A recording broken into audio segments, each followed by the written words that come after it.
Hello everyone, मैं अंकिता आप सबका वेलकम करती हूँ। आज का जो हमारा टॉपिक है वो रहने वाला है यूजीसी। इसका मतलब है कि यूजीसी क्या मेन रोल प्ले करती है इन हायर एजुकेशन में। क्या आप सब लोग यूजीसी की पावर्स और हिस्ट्री और ये किन किन यूनिवर्सिटीज़ को कंट्रोल करता है और इसके ऑफिसेस कहाँ कहाँ पर हैं और इसके इनिशिएटिव्स क्या क्या हैं, क्या इसके बारे में जानते हैं? तो चलिए आज की क्लास की स्टार्टिंग करते हैं यूजीसी के मोटो से। यूजीसी का मोटो कहें या इसकी ये टैगलाइन कहें कि यूजीसी की जो टैगलाइन है वो है ज्ञान विज्ञान विमुक्ति। इसका मतलब होता है कि नॉलेज को लिबरेट करना। लिबरेट मीन्स कि अपने ज्ञान को मुक्त कर दो। आपके पास जितना भी ज्ञान है उसको आप अपने तक सीमित मत रखिए, जितना ज्यादा हो सके उस ज्ञान को आप मुक्त कर दीजिए। इंडिया में हायर एजुकेशन में यूजीसी का जो इम्पोर्टेंट रोल है, जो इम्पोर्टेंस है, वो एक बहुत हाई लेवल पर है। यानी कि ये कह सकते हैं हम कि जो यूजीसी जो है वो अपने आप में एक बहुत बड़ा कमीशन है कि उसके जो स्मॉल सेटअप्स हैं या बड़े लेवल पे जितने भी सेटअप्स होते हैं वो यूजीसी खुद तय करता है। और उसके अलावा यूनिवर्सिटीज और कॉलेजेस में जो एजुकेशन के स्टैंडर्ड्स हैं यूजीसी उनको खुद तय करता है और उनके रूल्स एंड रेगुलेशंस भी यूजीसी वो खुद बनाता है। इसके अलावा यूजीसी जो है वो यूनिवर्सिटीज और कॉलेजेस को एफिलिएशंस और फंड्स भी देता है।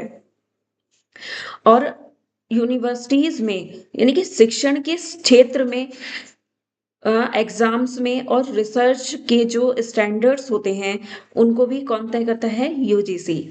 और यूनिवर्सिटीज और कॉलेजेस के एटमॉस्फेयर और कामकाज की भी कड़ी निगरानी कौन करता है? आपका यूजीसी करता है। और हायर एजुकेशन में यूजीसी का जो मेन रोल है इन होल इंडिया में यूनिवर्सिटीज को ओपन करना और उनको एफिलेशंस देना और यूनिवर्सिटी के प्रशासन को भी कंट्रोल करना भी, ये सब किसके हाथ में होता है? आपके यूजीसी के हाथ में होता है। 1952 में जब यूनियन गवर्नमेंट की तरफ से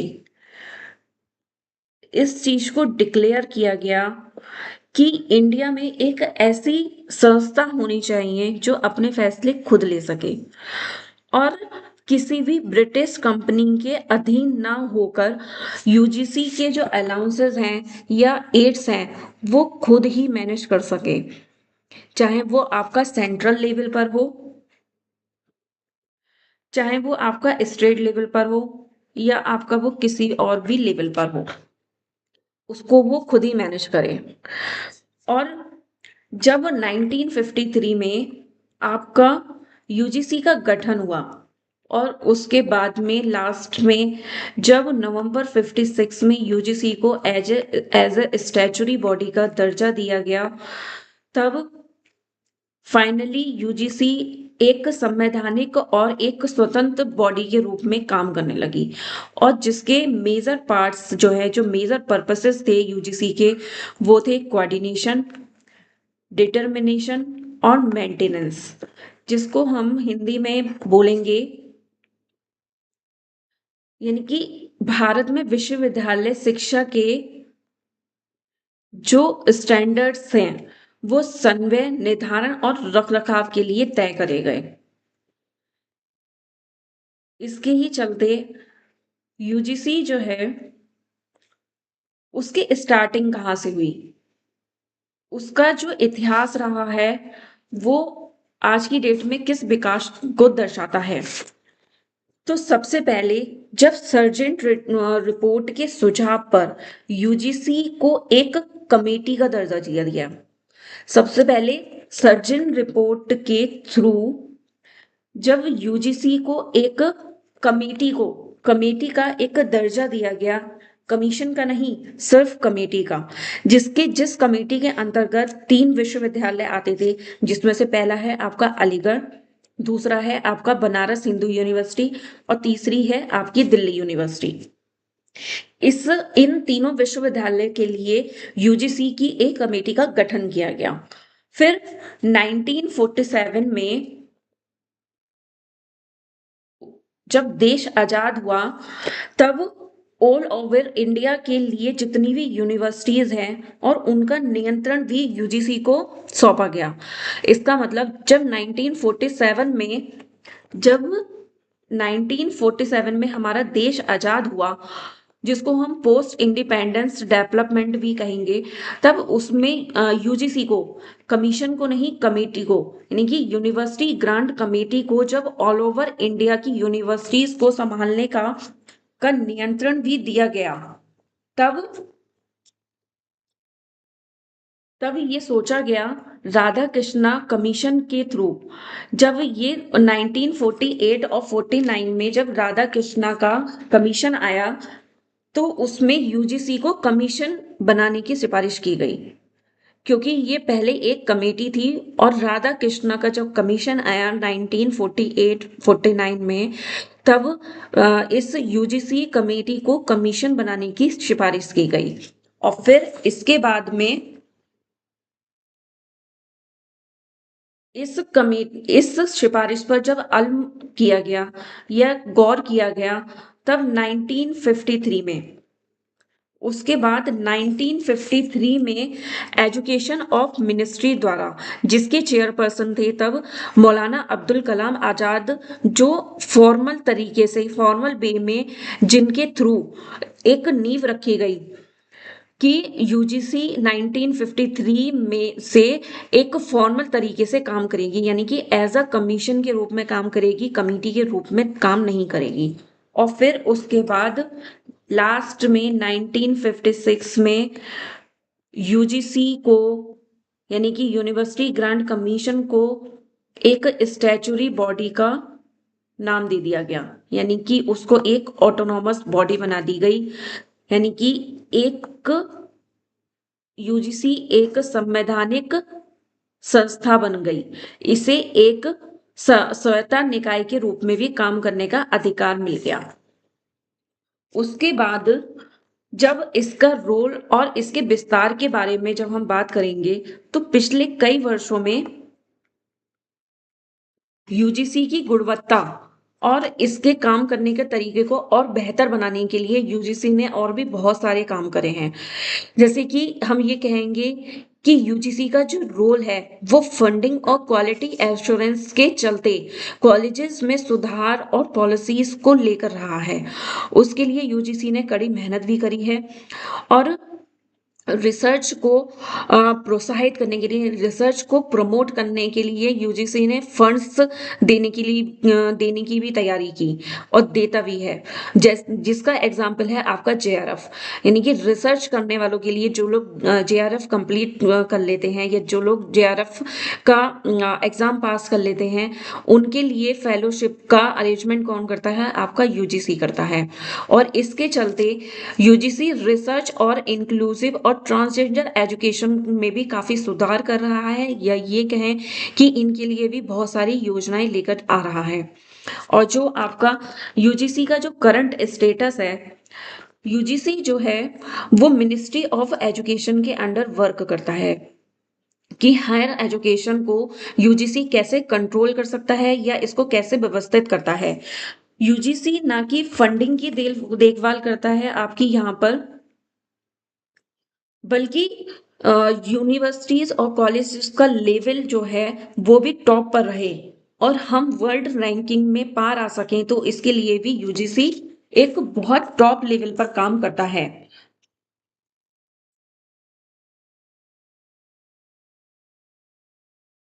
और यूनिवर्सिटीज को लेकर जो यूजीसी का मत है वो है हमारा उसके ट्रस्टेड एरियाज। इसका मतलब ये है कि यूजीसी जो है वो aims to creating and, UGC का मेन मेन जो एम है वो creating and becoming on the nation the world in the higher education on the top है।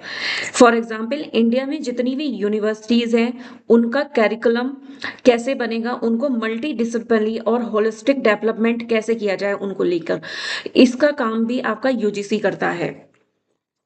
इसका मतलब कि यूजीसी जो है वो हमारा यूनिवर्सिटीज और कॉलेजेस के जो करिकुलम है उनको रेडी करने के लिए मल्टी डिसिप्लिनरी और होलिस्टिक एजुकेशन के ऊपर भी काम कर रहा है।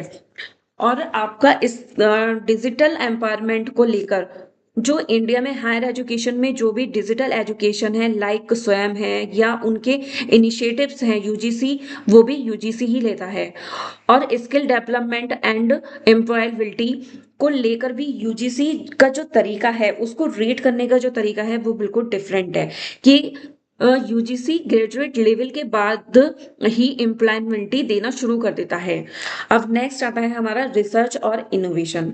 आप जो भी हायर एजुकेशन में ग्रांट्स लेना चाहते हैं फॉर रिसर्च के तौर पर, इनोवेशन के तौर पर, वो भी कौन देता है? यूजीसी।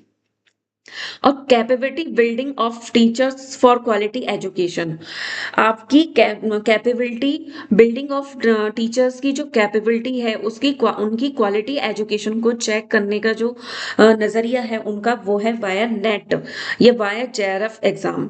गवर्नेंस और ऑटोनॉमी के तौर पे भी आपका यूजीसी जो है एक बहुत बड़ा योगदान देता है। उसके अलावा आपका क्वालिटी रैंकिंग और अक्रेडिटेशन के लिए यूजीसी ने अब अपना ये काम नैक को सौंप दिया है। यानी कि नैक जो है उसके पास इस काम को सौंप दिया है कि आप नैक चेक करता है अब कॉलेजेस और यूनिवर्सिटीज की क्वालिटीज रैंकिंग और उसका अक्रेडिटेशन लेवल। और इक्वलिटी और इंक्लूसिव एजुकेशन के लिए भी यूजीसी अब बहुत हाई लेवल पे काम कर रहा है कि कोई भी इस हायर एजुकेशन से चूके ना और किसी भी तरीके का भेदभाव ना हो इंक्लूसिव एजुकेशन को लेकर। अब उसी तरह से promotion of Indian language and Indian knowledge system के लिए भी यूजीसी काफी बड़े लेवल पर काम कर रहा है कि भारतीय भाषा और भारतीय ज्ञान प्रणाली को बढ़ावा देने के लिए वो बहुत से एनजीओज के साथ या बहुत सी अब्रॉड यूनिवर्सिटीज के साथ मिलकर काम कर रहा है। और लास्ट में आपका आता है अंतर्राष्ट्रीय शिक्षा। यूजीसी जो है अंतर्राष्ट्रीय शिक्षा को भी बहुत बढ़ावा दे रहा है। इसके अलावा यूजीसी जो है गुणवत्ता आश्वासन देता है और आपको फंडिंग देता है। इसके अलावा यूजीसी के UGC has a chairperson, vice chairperson और 10 मेंबर्स होते हैं। यूजीसी की जो कमेटी है यूनाइटेड ग्रांट कमीशन की जो कमेटी है वहां पर आपका एक चेयरपर्सन होता है और एक वाइस चेयरपर्सन होता है और उसके अलावा आपके 10 मेंबर्स ऑन होते हैं जो सेंट्रल गवर्नमेंट के थ्रू अपॉइंट होते हैं। और इसके 6 रीजनल ऑफिसेज भी हैं। तो यूजीसी के जो हमारे फर्स्ट चेयरमैन थे वो थे डॉक्टर शांति स्वरूप भटनागर। और अब जो इसके चेयरमैन है यानी कि करंट चेयरमैन है जिनको आप बहुत अच्छी तरह से जानते होंगे वो हैं प्रोफेसर जगदीश कुमार, जो आजकल बहुत सुर्खियों में बने रहते हैं। इसके अलावा 1945 और 1995 में 19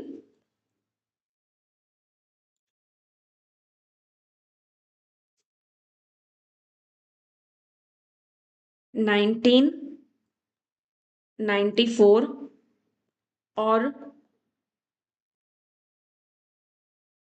94 में इसके 6 क्षेत्रीय कार्यालय भी बने। यानी कि 1944 और 1995 में इसके 6 रीजनल ऑफिसेज भी खोले गए हैं जो पुणे में, भोपाल में, कोलकाता में और हैदराबाद, गुवाहाटी और बेंगलोर में आता है।